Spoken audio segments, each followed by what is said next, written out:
In 1981, our critics charged that letting you keep more of your earnings would trigger an inflationary explosion, send interest rates soaring, and destroy our economy. Well, we cut your tax rates anyway by nearly 25%. And what that helped trigger was falling inflation, falling interest rates, and the strongest economic expansion in 30 years. Over the course of this century, our tax system has been modified dozens of times and in hundreds of ways. Yet most of those changes didn't improve the system. They made it more like Washington itself, complicated, unfair, cluttered with gobbledygook and loopholes designed for those with the power and influence to hire high-priced legal and tax advisors. But there's more to it than that. Some years ago, an historian, I believe, said that every time in the past when a government began taxing above a certain level of the people's earnings, trust in government began to erode. He said it would begin with efforts to avoid paying the full tax. This would become outright cheating and eventually a distrust and contempt of government itself until there would be a breakdown in law and order.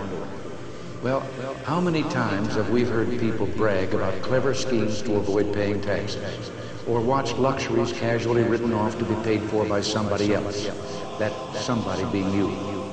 I believe that in both spirit and substance, our tax system has come to be un-American. How would the proposal work? The present tax system has 14 different brackets of tax rates ranging from 11 to 50%. We would take a giant step toward an ideal system by replacing all that with a simple 3-bracket system with tax rates of 15, 25, and 35%. By lowering everyone's tax rates all the way up the income scale, each of us will have a greater incentive to climb higher, to excel, to help America grow. The power of these incentives would send one simple, straightforward message to an entire nation. America, go for it. To young Americans wondering tonight, where will I go? What will I do with my future? I have a suggestion.